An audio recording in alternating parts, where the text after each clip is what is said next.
खुंगा 16थि भेरगाव बड'लेण्ड मुंख्लं गोसोखां बान्था आइजो जोलुर गेलेनाया दिनैनिफ्राय जागायबाय। आलादा रायजो बड'लेण्डनि थाखाय सोमावसारनानै भेरगाव ओनसोलनि मुंख्लं जानाय बिथांमोननि गोसोखांथियाव भेरगाव जौसिन फरायसालिनि गेलेग्रा फोथाराव दिनैनिफ्राय जागायनाय 16थि बड'लेण्ड मुंख्लं गोसोखां बान्था आइजो जोलुर बादायलायनाय खेलाखौ बिटिसिनि गेलेमु बिफाननि मावफुं सोद्रोमा दावबायसा बर'आ बेखेवना होनानै ओरैबायदि बुङो।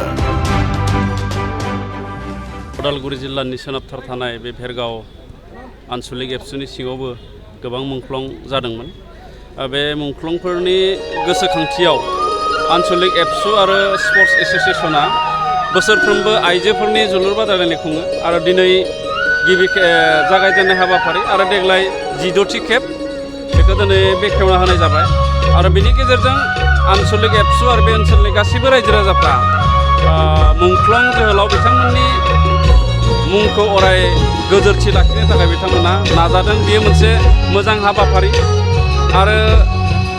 आङो साबायखर जासिगोन भेरगाव आनसलिक एबसु आरो बे ओनसोलनि गासै रायजो राजा बिथांमोनखौ। मानो होनना बुङोब्ला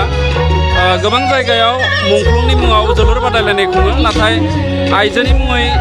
जोलुर बादायलायनायखौ खुङा बा आइजोफोरनि थाखाय। दा नैबेहाय आइजोफोरनि थाखाय जोलुर बादायलायनायखौ खुंदों। बियो जोंनि आइजोफोरखौ जोलुर गेलेनायाव एबा गेलेनायनि बिथिङाव माने गोसो बोगथाबनो हानाय मोनसे थासारिखौ बिथांमोना लाबोनो हादों। दा जोङो जोंनि बड'लेण्ड ओनसोलाव गेलेनायखौ जौगाहोनो थाखाय जोङो हाबाफारि लादों। जोङो बिसेसकै बड'लेण्ड ओनसोलाव गंनै जोङो स्पर्ट्स एकाडेमि जों बानायनो नागिरदों। उदालगुरि हिसाबै जोङो भेरगावआवहाय आइजोफोरनि स्पर्ट्स एकाडेमि एबा कचिं सेन्टार बेखौ जों माने बानायनो थाखाय थांखि लादों आरो क'क्राझाराव बयसफोरनि थाखाय गंनै बे कचिं सेन्टारखौ जोङो बानायग्रोङो, बेनि थाखाय जोङो थांखि लादों आरो बिनि गेजेरजों जोंनि आइजोफ्रानो होन बा हिन्जावसाफ्रानो होन एबा हौवासाफ्रानो होन जोंनि गेलेनायनि बिथिङाव माखासे आइडिया माखासे सोलोंनो गोनां बेखौ बिथांमोना सोलोंना लानो हागोन। जोंनि बड'लेण्ड सरकारा बिटिसिआव थानाय बर्थमाननि मोन 40 समस्तियाव गंफा बिर सिलांनि मुङाव स्टेडियाम बानायनो नागिरदों। आङो भेरगाव समस्तिनिखौ नैबे भेरगाव महकुमानि जि स्टेडियाम बे स्टेडियामावनो बे 5 कोटि रांनि बे मिनि स्टेडियामखौ बानायनो थाखाय थांखि लानाय जादों।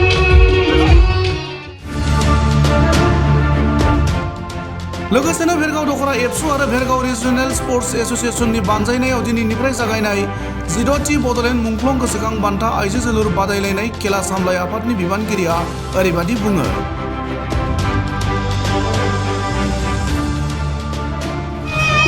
भेरगाव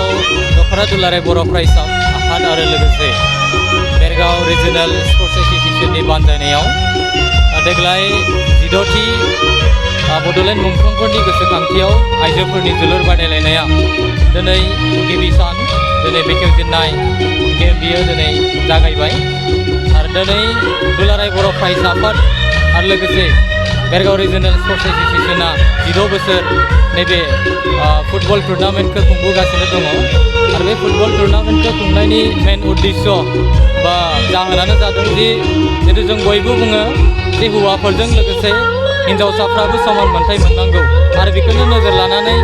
जोंनि ओनसोलाव बा आइजो माहारिखौ समान मोनथाय होनो थाखाय गेलेनायाव जौगाखांहोनो थाखाय नैबे मोनसे आइजोफोरनि जोलुर बादायलायनायखौ बोसोरफ्रोमबो होबोनाय जायो आरो लोगोसे जिहेतु जोङो मुंख्लंफोरनि गोसोखांथियाव नैबे मोनसे जोलुर बादायलायनायखौ होनाय जायो। मेन कारना जाबाय जिहेतु बिथांमोना बर' माहारिनि थाखाय गावसोरनि जिउखौ बाउसोमलांबाय आरो बिथांमोनखौ जोङो सिबिनाया बिथांमोननि मुंखौ जों अराय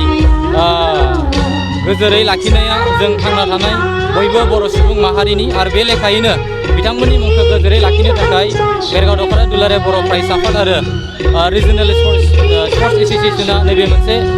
आइजोफोरनि जोलुर बादायलायनायखौ खुंबोगासिनो दङ। नैबे समाव दिनै जिहेतु बेखेवनाय मोनसे हाबाफारि जानानै थांबाय। जों बोसोरफ्रोमबो जिहेतु आइजोफोरनि बादायलायनायखौ होयो हिसाबै गोबां रायजो राजानि मददथिखौ जोङो मोनबोगासिनो दङ आरो नैबे समाव जों लुबैबावगोन दिनै जागायजेननायाव जेरैबायदि रायजो राजाफ्रा लोब लोब फैनानै गेलेगिरि बिथांमोनखौ थुलुंगाखां होफैदों आरो फैबाय थानाय नैबे जानो गोनां गेमाव जाहाथे बयबो लोब लोब फैनानै गेलेगिरि बिथांमोनखौ गोसोआव थुलुंगाखांहोगोन आरो जों भेरगाव आनसलिक एबसु आरो रिजनेल स्पर्ट्स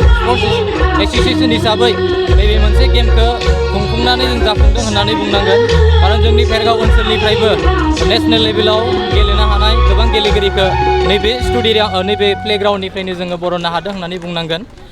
देग्लाय नेशनेल माने टीमाव जोंनि भेरगाव ओनसोलनिफ्रायबो सासे गेलेगिरिया सायख'जादों आरो बिदिनो गोबां नैबे मोनसे प्लेग्राउन्डनिफ्रायनो जोंनि आइजो बिथांमोना गेलेनानै नेशनेल लेभेलाव गोबां माने प्लेयारफ्रा बाहागो लानो हादों जोबोद मोजां नैबे मोनसे गेलेनायखौ रायजो राजाफ्रा अनसायदों गोबाङानो दिनै जोंखौ कपारेट खालामदों आरो बिथांमोना लोब लोब फैनानै जोंखौ मददथि होफैदों आरो गोबां नैबे जोलुर बादायलायनायखौ खुंफुंनो थाखाय गोबां रांखान्थिनि गोनांथि जायो हिसाबै गोबां रायजो राजाया गावसोरनि माने बेसेन गोसा माने थाखा फैसा जोंनो मदद होनानै नैबे जोलुर बादायलायनायखौ खुंफुंनाया जाफुंसार होदों आरो जों बोसोरफ्रोमबो जिहेथु नैबे मोनसे जोलुर बादायलायनायखौ खुंफुंनो थाखाय गोबां रांखान्थिनि गोनांथि जायो आरो बे लेखायैनो दिनै जों जागायजेननाय गेम हिसाबै फ्रियावनो दिनैनि बे जोलुर बादायलायनायखौ नायनो मोजां मोनग्रा रायजो राजानि थाखाय फ्रियावनो दिन्थिफुंनाय जादों नाथाय गाबोननिफ्राय जोङो माने टिकेटनि बेबस्था खालामगोन बेखायनो रायजो राजा बिथांमोनखौ आइजोफोरखौ गेलेनायाव थुलुंगाखां होनायजों जों बानजाय आफादखौ माने खुंफुंनायाव जाफुंसार खालामनो थाखाय जाहाथे बयबो टिकेटखौ लानानै दिनै बे गेलेनायखौ नायफैगोन बेखौ भेरगाव दखरा दुलाराय बर' फरायसा आफाद आरो लोगोसे बानजाय आफादनि जानानै खावलायनाय थाबाय नंगौ जिहेथु गोबां समाव गोबां जायगायाव जिहेतु मुंख्लंफोरनि मुङाव जोलुर बादायलायनायखौ खुंफुङो आरो बे लेखायैनो बिटिआर सरकारा आरो गोबां जायगायाव एकालेन भाबे सरकारि जितु रां अनसुंथाइ बेखौ माने गोबाङानो मोनफुंनो हादों दिनै जिहेतु जोङो भेरगाव आनसलिक एबसु आरो लोगोसे रिजनेल स्पर्ट्स एसोसिएशना आलादायै आइजोफोरखौ मोनसे जायगा होनो थाखाय बिथांमोनखौ हौवासाफोरजों समान समान मोनथायखौ मोनहोनो थाखाय जितु आइजोफोरनि जोलुर बादायलायनाय होनाय जायो आरो बेयाव सरकारनिफ्राय जोङो रांखान्थि अनसुंथाइ बा एकालेन भाबे बिटिसि सरकारनिफ्राय मोनफुंनो थाखाय बिथांमोननिफ्राय जोङो मोनगोनखौ आसा फारिदों फैबाय थानाय जाहाथे बिथांमोना जोंखौ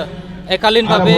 सरकारि अनसुंथाइ होनानै जाहाथे नैबे फुटबल बादायलायनायखौ जाफुंसारनायाव जाहाथे बिथांमोना मदद होयो बेखौ बिटिसि सरकारनिफ्राय आर'ज खालामनाय